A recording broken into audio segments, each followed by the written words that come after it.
Hello everyone, good morning. কেমন আছেন সবাই? আশা করছি সকলে খুব ভালো আছেন, সুস্থ আছেন, আর আমরাও মোটামুটি ভালোই আছি। আমার আজকের আরও একটি নতুন ভ্লগে আপনাদের সকলকে স্বাগত জানাই। আজ বুধবার সকাল 9টা মতো বাজে এখন, আর এখন থেকেই আজকের ভ্লগটি শুরু করছি। আশা করছি আমার আজকের ভ্লগটি আপনাদের ভালো লাগবে। ঘুম থেকে উঠেছি ওই 7টা সাড়ে 7টা বাজবে তখন।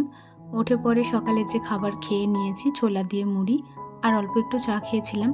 তারপরে ফ্রেশ হওয়ার পরে ঘরের টুকিটাকি কাজগুলোও সেরে ফেলেছি। ওই বিছানা ঝাড়া, তারপরে ঘর দুয়ার ঝাড় দিয়ে নিয়েছি। এখন এই যে এক বালতি জল নিয়ে এলাম, এক বালতি নয় ওই হাফ বালতি মতো জল নিয়ে এলাম, এরপর ঘরটাকে মুছে নেব। টাইম করলে জলও এই মুহূর্তে চলে গেছে, যেহেতু 9টা বেজে গেছে। আর মায়েরও কাজকর্ম সমস্ত হয়ে গেছে, তো মা ওই কাজকর্ম কমপ্লিট করে এখন স্নান করতে গেছে। আজ সকালের মুড়ি খাবার সেরকম কিছু বানানো হবে না, সেজন্যই টুকটুক করে কাজগুলো করছি। কারণ আজকে চপ এনেছে, তো ওই চপ দিয়েই মুড়ি খাবার খাবো, তো আর ঘরেতে সেরকম কিছু বানাবো না। আমাদের বাড়িতে যেহেতু বাচ্চা কাচ্চা সেরকম নেই, সে কারণে ঘর দোয়ার সেরকম নোংরা হয় না। ওই সকালবেলায় একটু ভালো করে ঝাড় দিয়ে দিলেই যেন ঘরটা পরিষ্কার লাগে। কিন্তু জানেন তো, যেহেতু এদিকে প্রচণ্ড পরিমাণে কালি, তো রোজ যদি ঘর দুয়ার না মোছা হয় না, পায়ের তলাতে কেমন যেন একটা কালি কালি দাগ বসে যায়। এমনি খালি চোখে বোঝা যায় না যে কালি রয়েছে কি না রয়েছে, কিন্তু ঘর যদি প্রত্যেক দিন না মোছা হয় তাহলে কিন্তু পায়ের তলাটা কালি বসে যায়। তো তখনই বোঝা যায় আর কি যে ঘরেতে নোংরা হয়েছে। সে কারণেই রোজ আমি কিন্তু ঘর দুয়ার মুছে থাকি। তো আমি যখন থাকি না তখন মা রোজ রোজ মুছতে পারে না, কারণ মায়ের এত এত কাজ একা হাতে সামলানো সত্যিই মুশকিল। কিন্তু তবুও দুদিন একদিন পর পর কিন্তু ঘর দুয়ার মুছে থাকে। আর এই যে এই জায়গাটিতে কিন্তু চা আরে খাওয়া হয়, তো সে কারণে ওই দিকটা একটু পা দিয়ে ঘষে ঘষি পরিষ্কার করে নিলাম। আমার ঘরটা পুরোটাই মোছা হয়েছে, আর মায়েরও ওদিকে স্নান করা কমপ্লিট হলো। তো মা ওদিকে শাড়িটা চেঞ্জ করতে গেছে, আমি ততক্ষণকে এই সিঁড়িগুলো একটু ভালো করে মুছে নিচ্ছি। প্রথমে সিঁড়ির দুপাশটা মুছে নিলাম, এরপরে সিঁড়িগুলো মুছে নেব। আপনারা সকলেই জানেন যে আমি আজকের ভিডিওটা কালকে এডিট করে ভয়েস ওভার দিই। তো যেদিন আমি ভয়েস ওভার দিচ্ছি, মানে যেদিন আপলোড দেবো সেদিনই ভয়েস ওভারটা দিচ্ছি। তো আজকে আর কি শরীরটা একটু ক্লান্ত লাগছে, সে কারণে মানে প্রচণ্ড পরিমাণে ঘুম পাচ্ছে। ভয়েস ওভারটিতে যদি একটুও ক্লান্তি ভাবটা বোঝা যায় তাহলে প্লিজ ওটাকে একটু ইগনোর করবেন, আর ভিডিওটাতে অনেক অনেক ভালোবাসা দেবেন। যাই হোক, এদিকে দেখুন ঘর দুয়ার মোছা হয়ে যাওয়ার পরে এখন এলাম রান্নাঘরেতে। দুদিন আগেই তো ভাইয়ের জন্মদিন ছিল, সেদিন তো গোটা মুরগি আনা হয়েছিল। তো অনেকটাই মাংস হয়েছিল, সে কারণে বেশ কিছুটা মাংস আর কি ফ্রিজে রাখা ছিল। এটাতে আজকে কিছু পকোড়া বানাবো, সেজন্য ফ্রিজ থেকে বের করে প্রথমে আর কি বরফটা গলানোর জন্য জল দিয়ে বেশ অনেকক্ষণ ঢাকা দিয়ে রেখেছিলাম। এখন অনেকটাই সময় পর, প্রায় 12টা মতো বাজে, মা ওদিকে রান্না বান্না করছে আর আমিও এলাম। মা বলছে এদিকে বরফ গলে গেছে, তুই কখন এগুলোকে কাটবি, কখন কি করবি। তো এই যে এখন আমি সমস্ত পিসগুলোকে একটু ছোট ছোট করে কেটে নেব। পিসগুলো অনেক বড় বড় করা আছে, মানে মাংসর ঝোল করার মতো করা আছে। তো যেহেতু এটাতে পকোড়া বানাবো, একটু ছোট ছোট পিসগুলো করব।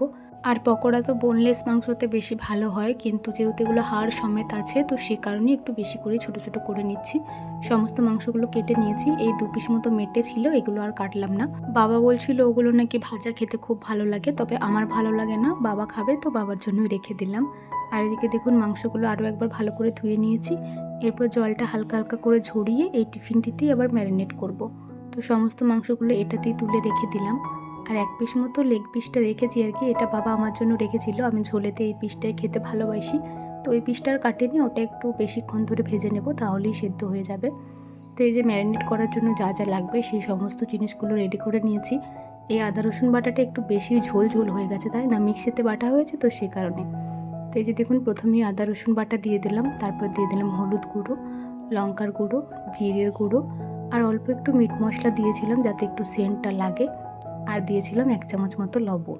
আজকে ভাইকে তো 2টো ডিম আনা করিয়েছিলাম এই ম্যারিনেট করতে দেবো বলে, কিন্তু জানেন তো ভাই এনেছে আর মা আর কি দেখেনি, মা এমনভাব নামিয়ে দিয়েছে যে ডিমগুলো একদম ফেটে গেছিলো। তো এই যে তখনই আর কি একটা বাটিতে ঢেলে রেখেছিলাম, এখন ওই ডিম ফাটানোটাই দিয়ে দিলাম এটার উপরে। এরপর মাংসর সাথে ডিম এবং সমস্ত মশলাগুলোকে ভালো করে একটু মাখিয়ে নেব। এমনিতে হলে মাংস ঝোলই করা হতো, তবে জানেন তো ফ্রিজের মাংস না আমার আবার ঝোল খেতে একদমই ভালো লাগে না। তো বাবা বলছিল যে তাহলে ঝাল দেওয়া করে দিবি, মানে কষা কষা মাংস করে দিবি। কিন্তু আমি বললাম যে না, অনেকদিন তো পকোড়া খাওয়া হয়নি, আজকে না হয় পকোড়াই বানাবো। সে কারণেই আর কি এগুলোতে পকোড়া বানানো হচ্ছে।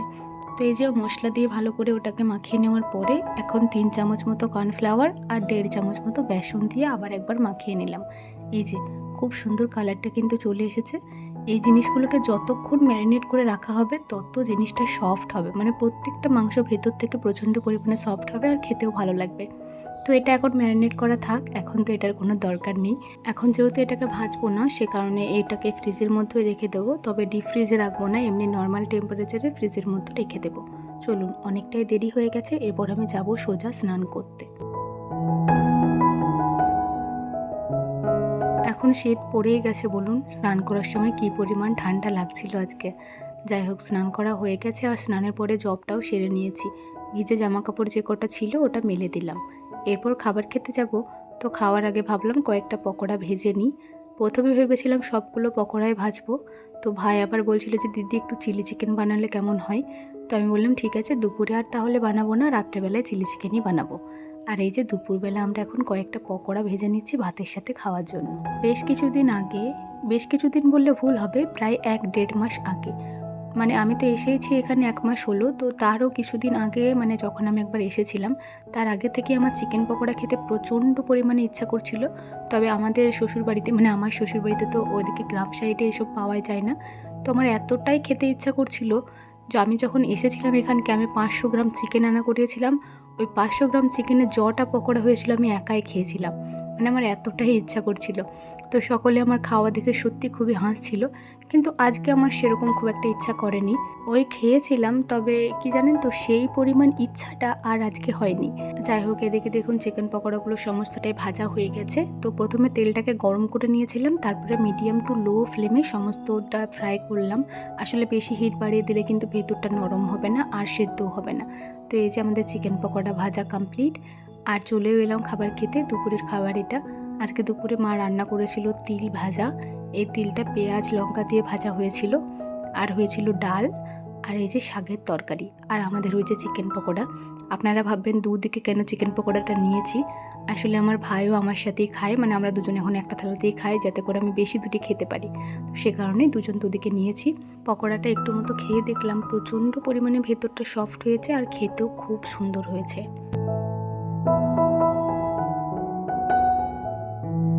এই মুহূর্তে অনেকটাই সময় পার করে ফেলেছি, সন্ধ্যা হয়ে গেছে। মায়ের ওদিকে সন্ধ্যা দেখানোও কমপ্লিট হয়ে গেছে।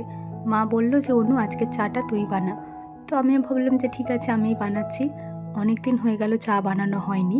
শ্বশুরবাড়িতে থাকলে তো সকাল বিকাল আমিই চা বানাই। তো যাই হোক, আজকে অনেক দিন পরে চা বানাচ্ছি। আর মা সন্ধ্যা দেখানোর পরে না এই গেটের গোড়াতে একটা ধূপ দিয়েছে, ওই ধূপটায় ধোঁয়াটা দেখুন কেমন উড়ে উড়ে আসছে। যাই হোক, মাও এখানে এলো, মাও এখন বসে রয়েছে, আর ভাই গেছে ওদিকে দোকানে বিস্কিট আনতে, বিস্কিট শেষ হয়ে গেছে। তো যেহেতু পাউডার দুধের চা হবে, তো প্রথমে জল দিয়ে দিলাম। আমার মা কী করে জানেন তো, জলটা হালকা গরম হলে প্রথমে পাউডার দুধ দেয়, তারপরে চা চিনি দেয়। তো আমি এবার প্রথমেই চা চিনি দিয়ে দিয়েছিলাম। তো মা বলছে বেশি জলটা গরম হতে দিস না, তার আগে পাউডার দুধটা দে। বেশি গরম হয়ে গেলে আবার গোলা গোলা মতো হয়ে যায়, মানে ভালো করে গোলা যায় না পাউডার দুধটা। তো যাই হোক, এই যে চাটা কমপ্লিট হয়ে গেছে। একটু চেখে দেখে নিলাম মিষ্টিটা ঠিকঠাক আছে কি না। তো সব কিছু ঠিকঠাক আছে, আর এই যে নামিয়েও নিয়েছি। আর চাটা নামাতে নামাতে ভাইও ওদিকে চলে এসেছে। তো এখন এই যে 3টে কাপে চাটা ঢেলে নিলাম। বাবা তো বাড়িতে নেই, বাবা একটু বাজার দিক করে গেছে, তো সে কারণে আমাদের 3জনের 3 কাপই ঢেলে নিলাম। আর এই যে 3জনে এখন চাটা খেয়ে নেব। খাওয়া দাওয়ার পরে বেশ অনেকক্ষণ ধরে গল্প করছিলাম। ভাবলাম বুঝি 8টা বেজে গেছে। তবে জানেন, টাইমটা দেখার পরে দেখছি 6টা 5 বাজছে তখন। সত্যি বলতে টাইমটা দেখে আমরা সকলেই হাসাহাসি করছিলাম। আসলে তাড়াতাড়ি সন্ধ্যা হয়ে যাচ্ছে, তো সে কারণেই এমনটা হয়েছে। তো মা বলল যে সেই যখন গল্প করছি, চল না রান্নাঘরে গিয়ে গল্প করতে করতে কাজগুলোও হয়ে যাবে আর তাড়াতাড়ি রান্নাটাও হয়ে যাবে। তো এই যে 3জন মিলিয়ে রান্নাঘরেতে এসেছি, আর একে একে এক একজনের কাজ করছি। আমি এদিকে চিকেন পকোড়াগুলো সমস্তটাই ভেজে নিলাম, আর মা ওদিকে রুটির জন্য আটাটা মাখিয়ে নিচ্ছে। আর মা এদিকে কাটাকুটিগুলো করে দিয়েছিল, যেমন এই পেঁয়াজগুলো দেখুন কিউব কিউব করে কেটে দিয়েছে। ওই পেঁয়াজগুলো এখন পকোড়া ভাজা তেলটিতেই পেঁয়াজগুলোও দিয়ে দিলাম। তো এগুলো এখন হালকা মতো ভেজে নেব। এই যে অল্প একটু লবণ দিয়ে দিলাম যাতে একটু মতো নরম হয়ে যায়।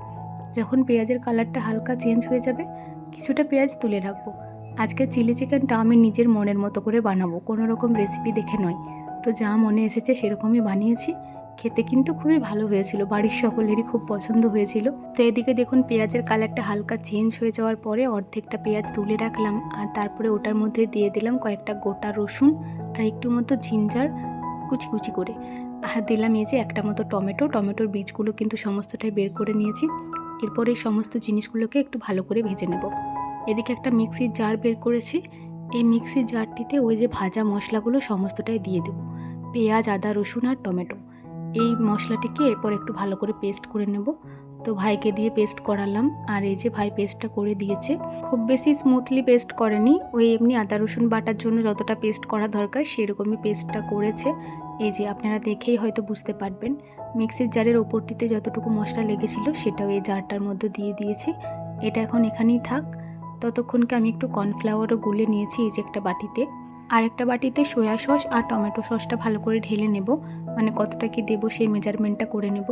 তো আমি সেরকমভাবে কোনো কাপ দিয়ে মেজারমেন্ট করিনি, ওই নিজের মনে যতটা মনে হয়েছিল যে ঠিকঠাক হবে এতটা দিলে, তো ততটাই দিয়ে দিয়েছি। আর এই যে এদিকে টমেটো সসটাও দিয়ে দিলাম। টমেটো সসটা বেশি দিলেও অসুবিধা নেই, তবে ওই সয়া সসটা দিলে কি হয় না হয় বেশি দিলে সেটা আমি জানি না, তো সে কারণে একটু কম করে দিলাম। আর এই যে কড়াইটিতে এখন অল্প একটু তেল দিলাম। সমস্ত মশলাগুলো আগেই তো ভেজে পেস্ট করে রাখা আছে, তো সেগুলোকে আর সেরকম বেশি তেল দিয়ে ভাজতে হবে না। শুধুমাত্র এই কয়েকটা রসুন একটু কুচি করে নিয়েছিলাম, ওই রসুন কুচিটাকে ভেজে দিলাম। আর তার ওপরেই দিয়ে দিলাম ওই যে পেস্ট করে রাখা মশলাটা। মিক্সিং জারটার গায়ে বেশ অনেকটা মশলা লেগেছিল, তো সেটা ধুয়ে জলটাও একটু দিয়ে দিলাম। আর তারপরে দিয়ে দিলাম লবণ আর লঙ্কার গুঁড়ো। চিলি চিকেনে কাঁচা লঙ্কা না দিলে যেন এটা অসম্পূর্ণই থেকে যায়। যেহেতু মশলার মধ্যে লঙ্কার গুঁড়ো দিয়েছি সে কারণে ভাবলাম যদি বেশি ঝাল হয়ে যায়, তাই একটা মতোই লঙ্কা চিড়ে দিলাম, কাঁচা লঙ্কা। তবে পরে আবার ঝালটা চাখার পরে মনে হয়েছিল যে আরেকটু ঝাল লাগবে, সে কারণে আরও একটা কাঁচা লঙ্কা দিয়েছিলাম। আর কাঁচা লঙ্কাটা দেওয়ার পরে 1.5 চামচ মতো চিনিও দিয়েছিলাম, যেহেতু এটা একটু মিষ্টি মিষ্টি খেতেই ভালো লাগে। তো এই সমস্ত মশলাগুলোকে একটু ভালো করে ভেজে নেওয়ার পরে সয়া সস আর এই যে টমেটো সসটা দিয়ে দিলাম। তো টমেটো সসটা ভাই বললো আরও কিছুটা দে, সে কারণে আরও কিছুটা দিলাম। এরপরে কালারটা দেখুন বেশ ভালোই এসেছে। এই সময় এই যে 1 চামচ মতো কর্নফ্লাওয়ার গুলে রেখেছিলাম, ওই কর্নফ্লাওয়ারগুলো জলটায় দিয়ে দিলাম। কর্নফ্লাওয়ারটা দিলে না এই জিনিসটা আরও গাঢ় হয়ে যায়, অনেকটাই টাইট হয়ে যায়। তো এই সময় আরও একটু জলও আমি দিয়েছিলাম যাতে মশলাটা একটু ভালো করে ভাজা হয়। তো এটা যখন ভালো করে ভাজা হয়ে গেছিলো তখন এই যে চিকেন পকোড়া আর ওই যে পেঁয়াজগুলো আধ ভাজা করে রেখেছিলাম ওগুলো দিয়ে দিলাম। চিলি চিকেনে ক্যাপসিকামও দিয়ে থাকে, তবে ক্যাপসিকামের গন্ধটা আমার একদমই ভালো লাগে না, সে কারণে ক্যাপসিকামটা আমি দিইনি। শুধুমাত্র এই যে আধ ভাজা পেঁয়াজটাই দিলাম। এই পেঁয়াজটা একটু ভালো করে গরম হয়ে গেলে নরম হয়ে যায়। আমার মনে হচ্ছিল যে অল্প একটু নুন কম আছে, সে কারণে অল্প একটু নুনও দিয়ে দিলাম ওপর থেকে। আর এই যে আমাদের চিলি চিকেন একদম রেডি। তো হালকা মতো গরম হয়ে যাওয়ার পরে আমি বন্ধ করে দিয়েছিলাম ফ্লেমটা। আর এই যে এখন 3 পিস মতো তুলে নেব, 1 পিস আমার, 1 পিস ভাইয়ের আর 1 পিস মায়ের। তো একটু মতো বাটনাটাও তুলে নিয়েছি, মানে ওই যে গ্রেভিটা। শুধু সসটা না আমার খেতে ভালো লাগে না, সেই কারণেই আজকে একটু অন্যরকম স্টাইলে বানালাম। খেতে কিন্তু দুর্দান্ত স্বাদের হয়েছিল। আর প্রত্যেকটা মাংস এতটাই নরম হয়েছিল, আপনাদেরকে একটা কেটে দেখাচ্ছি তাহলেই আপনারা বুঝতে পারবেন। ভেতরটা বাইরেটা প্রচণ্ড পরিমাণে জুসি হয়েছিল, আর খেতেও খুবই ভালো হয়েছিল।